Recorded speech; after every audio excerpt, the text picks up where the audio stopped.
Howdy y'all, Chip here. I've been feeling rather nostalgic as of late. I've been reminiscing on my childhood memories of gaming and the meta experience of interacting with the medium as a whole. A little background for those who don't know, I'm in my early 30s. My first gaming consoles were an original PlayStation and a Game Boy Color. The PlayStation was my dad's, which I'm pretty sure he got as a midlife crisis after the divorce. And he gave it to me once he realized I was old enough to probably get more enjoyment out of it than he would. And as far as I know, the Game Boy Color just came into existence once I gained full consciousness. I don't have any memories without video games being at least a tangential part of my life, and they were always there for me through the good times and the bad. I wouldn't say my life revolved around video games. I think the videos I've made in the past about the gaps in my gaming history can attest to that. But they were certainly a prevalent part of my childhood and have been carried into my adulthood. I view them as just as important an art form as books, and they're an excellent form of escapism, relaxation, or just an exploration of ideas. And I think we've lost something culturally with video games with the widespread use of social media and the ever-growing intertwining of the internet and daily life. This isn't going to be a discussion on games aren't as good as they used to be, or gaming is dying. There are plenty of those conversations on the internet already. And while I can certainly see an argument to be made for those topics, I think there's just as valid, if not a stronger argument, that there's never been a better time for playing video games. We live in a time where not only are great games being made by large and small development teams, but we also have the entire back catalog of games which we can access in one way or another. Wink wink, nudge nudge.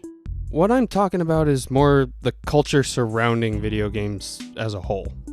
I remember, even up until I was entering college, gaming was more of a niche hobby. Sure, it was rapidly growing in popularity, and you weren't bullied for being a nerd by the time I was in high school, but it wasn't nearly as popular as it was to become 10 or 15 years later. I remember in high school, most people who owned an Xbox or a PlayStation only had it to play Madden or 2K. And it wasn't until Modern Warfare 2 came out that more people were discussing playing games that weren't just sports related. I still remember the little cliques that formed in each of my classes, which were the safe groups to talk about games, because in any other group you'd just get eye rolling or the cold shoulder. Back in those days, to consume media about gaming, you were kind of confined to either gaming magazines like Game Informer and Nintendo Power, going to websites like IGN, back when it was actually good, or if you were really online, you'd be in the forums. But there was this kind of space that existed. I don't know how else to explain it. There was like a gap between gaming and the meta media that discussed it. Each magazine released either monthly or quarterly, so there was this time that you'd need to wait before the next issue came out. For websites like IGN, most articles would be long and dense pieces that took genuine time and care to be published. And that meant only so much could be reviewed and previewed, or even just have an opinion written about it, and it was quite easy to be caught up on all that was posted without drowning in a sea of information on the hobby.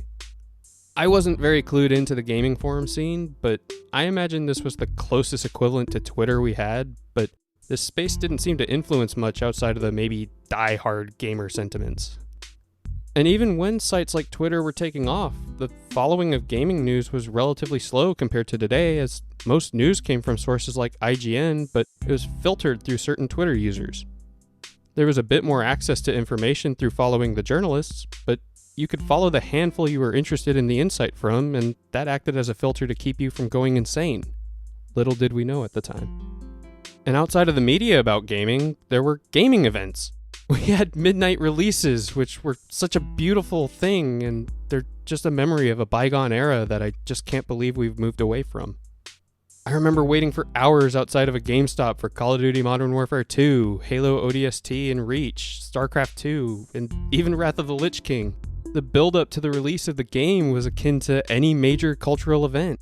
You could kind of just feel it in the air among like-minded individuals.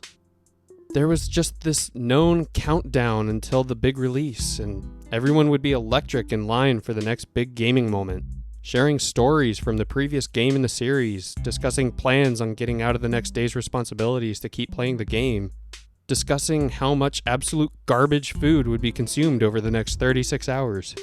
It was a product of the times. We were just online enough to be connected for multiplayer to make these games cultural touchstones on the hobby, but not so online that we're constantly berated with every opinion one could imagine about every minuscule thing. You could just like a game and never even wonder if the popular opinion is to love or hate the game. But you also had the game. You could hold it. You went to a store and you talked about the game as you were purchasing it. Hell, some of my favorite sleeper hit games were ones I was talked into by a GameStop employee that was just having a slow day at work. There were a few years where the GameStop down the road from my house was like a second home to me. I'd spend hours just perusing the shelves, looking at box art in the back of game boxes, imagining the adventures contained in those discs and cartridges. Now, gaming is just confirming credit card information and watching a 100 gigabyte download. And don't get me wrong, convenience is great. I am all for the 80% sales that all these digital storefronts offer. But I'd be lying if I didn't admit we lost something moving away from physical media to digital downloads and discs which need a constant internet connection. I don't know if I really have a concrete thesis to this video. It all started from reminiscing on midnight releases and contrasting that with the current state of today, but then I went on a family trip to Austin this past weekend and we were going to a Barnes & Noble to grab some books. On the way to Barnes & Noble, there was a GameStop next door. I couldn't tell you the last time I set foot in a GameStop, but I do remember the last time it was a depressing display of used iPads and Funko Pops. I really wanted to know what GameStop in 2026 would look like. I completely recognize that every location is going to be a little bit different, but this was the most depressing store I have ever been in. It made those abandoned mall shops look like thriving businesses. 75% of the shelves were just completely empty. There were absolutely no customers in the store, and the only other person even in this large empty room was the single store clerk. The eagerness with which she popped up from behind the counter to greet me tells me I'm the first person she has seen in hours. Looking around, I see that there's an effort of making a retro gaming wall in the back of the store, but it's completely empty other than the signs. And the only games available for purchase in the entire store are for the Switch 2, the PS5, and whatever the hell the new Xbox is called. The fall of what was once the king of the brick and mortar gaming stores and what was my third space in high school is just such a depressing sight, and it feels like it all happened so fast. I still vividly remember the lead up to the launch days for games like Modern Warfare 2, Halo Reach, Skyrim, StarCraft 2, The Wrath of the Lich King, Grand Theft Auto 5. These were just such big moments, and I was able to share them with massive amounts of people who were all just as excited for the next big experience in the hobby. I just don't get the sense this happens anymore.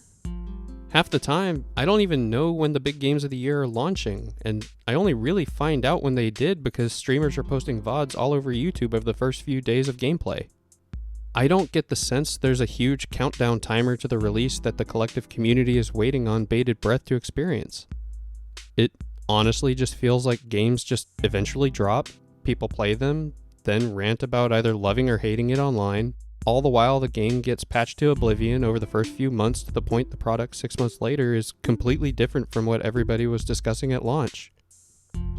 Physical media, midnight launches, and a tighter community around this hobby are rapidly becoming distant memories, and I just need to live with that.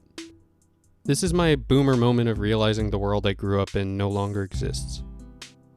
But I just can't shake the feeling there are enough people who loved this era of gaming and the culture that surrounded it that we could somewhat revive it. I don't think we can do much about getting companies to abandon their slow march to a digital-only future. But I do think we can bring the excitement around gaming back by building communities of people that are just excited about the medium instead of people just looking to pick fights online. It's a good part of the reason that this channel exists. I want to see the old mentality around gaming, books, anime, etc. come back. A borderline naive optimism and love for the good that comes from these pieces of media, and reflecting on all the good that came before. We shouldn't turn a blind eye towards all the bad practices of today, and we should absolutely keep pushing the big developers, publishers, and console manufacturers to make the products we deserve instead of just what fills the CEO's pockets. But we can also enjoy the good that we have.